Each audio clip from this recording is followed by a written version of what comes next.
viral, saya menemui jalan buntu untuk minta tolong pada pihak keluarga dari Virgon, terutama ibu mertua, untuk menenangkan kami.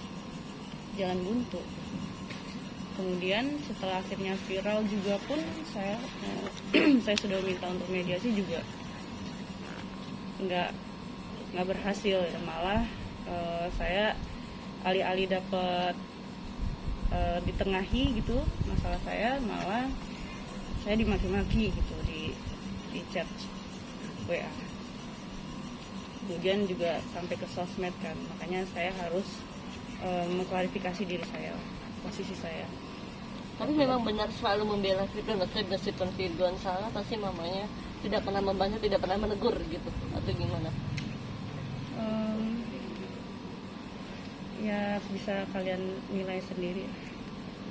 Maki-maki di sosmed itu pemicunya apa baik seperti bertanya sesuatu atau seperti apa sampai akhirnya dibalas dengan maki-maki misalnya? Saya sih paham psikologi seorang ibu pasti akan membela anaknya. Cuman alangkah baiknya ketika ada masalah rumah tangga, kalau orang tua tidak bisa menengahi, tidak sanggup lagi menangis, setidaknya jangan ikut campur, supaya masalah tidak semakin runyam. Gitu. Itu aja sih. Mbak Inara, dalam isi gugatan itu Virgon menginginkan hak asuh bersama itu karena pola pendidikan agama terhadap anak itu berbeda. Itu bagaimana, Mbak?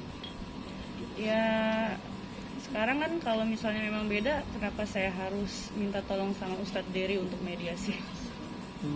Memang pola pendidikan agama yang seperti apa, Mbak? Yang berbedanya gitu, Mbak? Ya nggak ada yang beda, karena saya sendiri juga sudah konsultasi ke Ustadz Dery bahwa sholat yang saya jalani ya sama aja sama yang mereka jalani. Yang dengan menjamak sholat ketika kita lagi sibuk, itu sah-sah saja. Apakah termasuk selentingan kabar soal sholat tetap 5 waktu tapi setiap sholat itu 2 rakaat? Itu kan tadi saya bilang menjamak sholat. Oh, jadi dijamak hal itu ya? Iya, ketika kita ada urgensi, ada darurat. Oh, tapi ketika setiap hari melaksanakan ibadah tidak seperti itu? Iya, kalau misalnya kita bisa mengejar waktunya dengan sholat secara khusyuk, kenapa tidak? Kak, kamu merasa kecewa nggak sih, Kak? Maksudnya sudah minta maaf kemarin tapi tetap dilaporkan oleh pihak sana? Enggak sih, biasa aja. Kayaknya juga saya udah tahu arahnya kan ke sana. Ya nggak apa-apa. Yang penting kan kita sudah ada etiket baik untuk minta maaf. Selebihnya ya terserah Allah aja. Berarti pasrah ya? Iya. Tapi karena mereka melanjutkan ke proses hukum, lapor polisi, ya saya juga harus membela diri saya dan anak-anak. Mbak Inara, dari laporan kemarin akan ada tambahan untuk bukti-bukti yang menguatkan Pastinya. laporan abang yang kemarin Mbak Inara yang kemarin ke Polda? Oh, belum. Kan kita lagi nunggu pemeriksaan ini. Iya. Pemeriksaan Mbak Inaranya. Nanti dikabarin kalau nanti Mbak Inara diperiksa dalam perkara yang dilaporkan Mbak Inara, nanti dia kabarin sama rekan-rekan wartawan ya. Belum ada jadwal ya, Pak, untuk pemeriksaan Mbak Inara dari laporan kemarin? Apa? Belum ada jadwal berarti dari pemeriksaan? Nanti kita sampaikan. Nanti disampaikan lah. Insya Allah. Mbak Inara, mungkin kemarin kan pihak Virgon sempat mengklaim bahwa dia terkait hak asuh bersama itu sudah ada kesepakatan bersama dengan Mbak Inara. Tapi sebenarnya sejauh apa sih emang benar ada kesepakatan terkait gugatan cerai itu, apa enggak sih Mbak Inara? Apa itu klaim sepihak Virgon Kalau aja? untuk gugatan cerai kan ya memang kan sesuai surat pernyataan.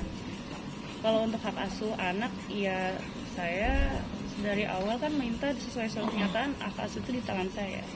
Karena biar gimana pun, sekalipun dia bapak kandungnya betul, bapak biologisnya, tapi kan anak-anak juga membutuhkan figur orang tua yang bijak. Tapi ada pembicaraan nggak mungkin terkait gugatan cerai itu, kesepakatan? Benar nggak klaimnya? Enggak. Artinya nggak ada ya?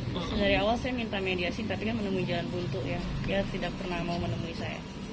Berarti bisa dibilang sampai detik ini nggak ada komunikasi nih Mbak Inara sama Mas Budiman sendiri sampai sekarang? Ada komunikasi terkait anak-anak.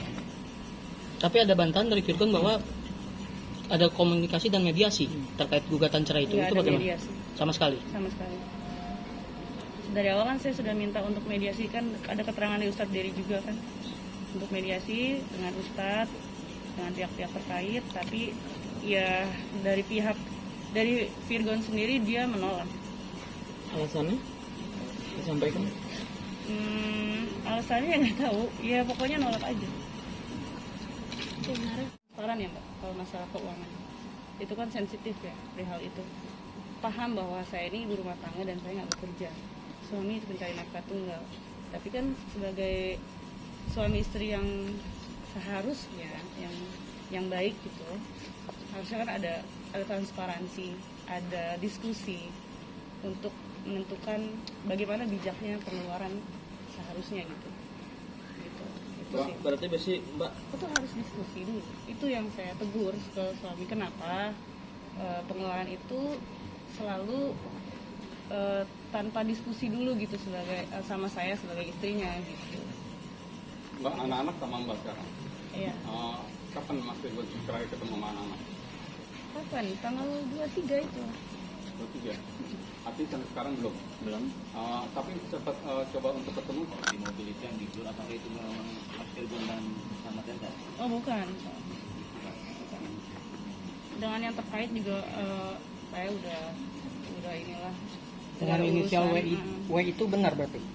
Iya memang itu teman saya. Ya, Teman W kita. itu benar. Teman Berarti kita. bukan Tenten itu ya? Orang kan mereka jalan bertiga di situ saya tahu sama gitarisnya ini juga kan Virgon. Tapi kan di situ saya dapat informasi bahwa dia betul ngekos di sana gitu. Ya kan dia punya rumah, kenapa nggak pulang ke rumah? Gitu. Thank you. Cukup ya. Kak, berarti yang 12 juta itu memang uang buat Teten atau ada wanita lain? Nanti dibuktikan aja. Nanti kita buktikan ya. Kita sudah sampaikan juga. Tapi gini, 200 itu buat ada beberapa wanita lah. Bukan ada beberapa wanita. Itu 200 itu nggak sedikit jumlahnya. Kita sekitar 80-an lah. Kalau yang untuk satu orang itu. Ya. Itu yang tadi kita sampaikan bahwa catatan-catatannya itu yang aneh-aneh gitu kan. Yang kita lihat ganjil gitu kan. Itu pengiriman ke wanita. Bang, ini kan berarti Perjanjian antara Marina dan Kak Virgon bener nggak sih Kak? Hah? Yang pertama itu ya, Gimana? setelah perjanjian yang pertama Kak Inara pernah publish itu kan di situ dia akan mau dilaporkan kalau dia mengulanginya lagi. Iya. Tapi katanya kan sudah klarifikasi, sudah dibilang klarifikasi. Nah terus kata pihak sana itu sudah beres karena sudah ada permintaan maaf. Dan apa emang seperti itu persetujuan dari Kak Inara juga? Ya nyatanya dia nggak terima permintaan maaf saya. Berarti nggak berlaku yang sudah ada materainya itu? Enggak. Iya enggak dong. Kalau nggak berlaku ini nggak akan jadi laporan polisi. Karena menurut sana bilang sudah tidak berlaku karena dia sudah minta maaf. Berlaku karena dia menolak permintaan maaf. Terus berlanjut yang Bang, ini kan tadi disebutkan ada kemungkinan beberapa wanita lain. Kenapa yang dilaporkan hanya TNRI aja terkait perzinahan ini, Bang? Gini, kalau itu kita nggak bisa deteksi, gitu loh. Kita nggak bisa deteksi. Kita ya lihat pesan-pesan yang selain bukti-bukti lain, kemudian ada yang sinkron lah. Kemudian ada pesan-pesan uang tadi itu, transfer uang itu, kan klop dia. Nah, klop itulah yang kita jadikan acuan, gitu loh. Antara klop transfer dengan catatan-catatan tadi dengan bukti-bukti lain gitu loh. Dan surat pernyataan Virgon tadi. Ini bukan surat pernyataan Ina loh ya. Ini surat pernyataan Virgon. Gitu loh, ya. Dan Virgon juga sendiri yang mengirimkan uang kan dengan catatan-catatan tadi. Oke ya. terakhir Kak Inara. Permintaan maafnya kan nggak terima karena katanya Kak Inara ngucapnya pelakor di Virgon nggak terima permaafan gimana tuh? Iya. Dan dia nggak terima maaf dari Kak Inara. Ya kalau dia nggak terima ya dibuktikan saja kalau memang dia bukan. Tapi kayak Apakah Virgon klaim victim?